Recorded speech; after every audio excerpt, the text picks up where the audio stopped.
Olá, bem-vindos. Esse é o primeiro vídeo da nossa terceira aula da unidade 2.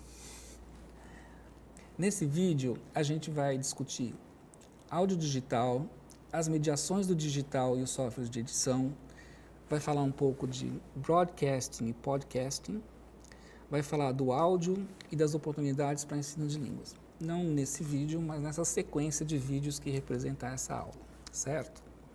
Também vamos falar de uma atividade prática, ou vai haver uma atividade prática para vocês fazerem relacionada a essa aula. Então, a gente falou na aula passada bastante sobre o que é o rádio, sobre o que é a mediatização da voz, da oralidade. Mas a gente tem uma outra mediatização agora, que é a voz, o áudio digital, digitalizado. O que acontece, então, quando a gente pega aquilo que já estava dentro de uma mídia massiva e que já tinha sido formatado, digamos assim, e adquirido propriedades que têm a ver com essa mídia, quando a gente digitaliza? Bom, o que é digitalizar? Digitalizar é transformar alguma coisa material em códigos binários, em matemática, digamos assim. Esses códigos são legíveis por computador e o computador não só consegue ler esses códigos, como ele os manipula através do que a gente chama de algoritmos.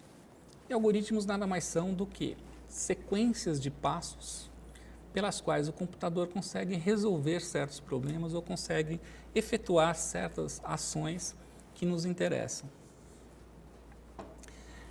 Toda mídia digital tem essa propriedade, tem essa particularidade. Ela é codificada numericamente e ela pode ser manipulada através de algoritmos. Uma vez que ela pode ser manipulada através de algoritmos, ela pode ser, digamos, reproduzida, multiplicada, fundida, remixada. Ela ganha toda uma gama nova, né, de possibilidades que se sobrepõem àquelas possibilidades de mediatização da oralidade, da música, etc., que a gente já comentou, que vinham do rádio. O que seria, então, o áudio digital, mais especificamente? Seria esse áudio que aceita as mesmas operações automáticas que a gente usa no computador. Vamos pensar aqui num editor de texto. Você pode recortar partes de um texto e colar. Da mesma forma, o áudio digital, desde que você tenha um editor de áudio, ele também se presta a essa ação. Você pode recortar um pedaço de uma entrevista e colar no final da entrevista, por exemplo, né? Além de tudo, a gente pode decompor e recompor, ou, usando uma metáfora, né, empilhar em camadas efeitos, formatos, propriedades novas nessa sonoridade que a gente digitalizou. Esse é um dos, essa é uma das características do que a gente chama de remix, né?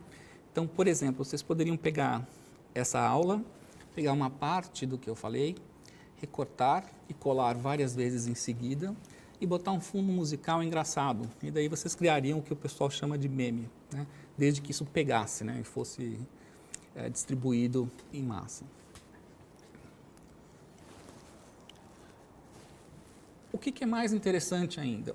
Não só você pode mexer nessa materialidade do som a partir dessa manipulação matemática que te permite automatizar, compor em camadas, copiar, colar, etc., como esse formato passa a ser facilmente distribuível, né?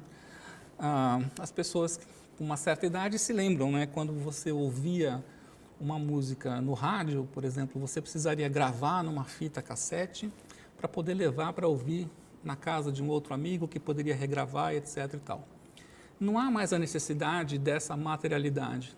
Você só precisa copiar os códigos. E esses códigos, quando você colocar no próximo computador, no próximo aparelho, no próximo celular, vão ser reproduzidos, porque lá também existe essa capacidade matemática de fazer o som acontecer. Uma vez que isso aconteça, e com o barateamento, né, dessas infraestrutura tecnológica, digamos, o que começou a acontecer?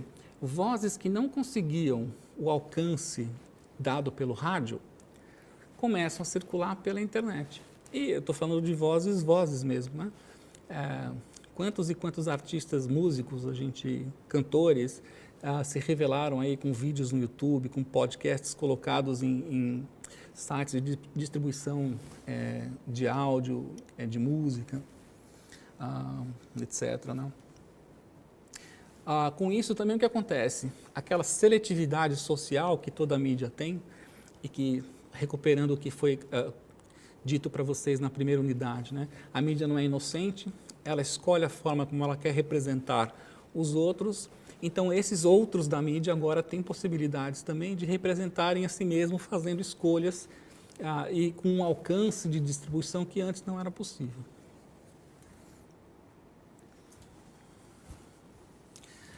Por outro lado, quando a gente fala em mediações do digital, não é só essa questão de transformar o material em matemática e de poder fazer essa matemática circular de forma rápida, simples, praticamente sem custo.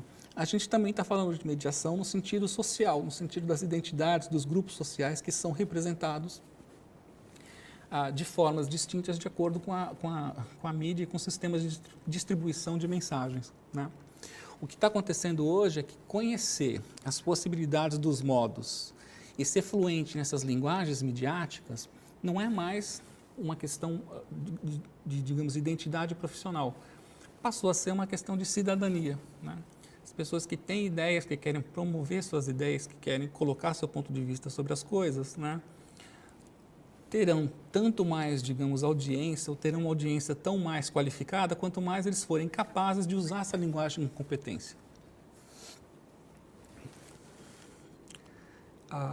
Bom, ensinar e aprender línguas, né, é claro que não pode estar divorciado, esse processo de ensinar e aprender línguas não pode estar divorciado desse processo da cidadania, né?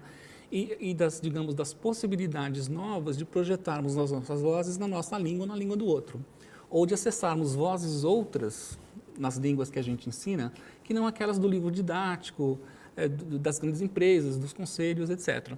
Então, para isso, a gente precisa ter competências para produzir, para receber e para distribuir, nesse caso, áudios digitais.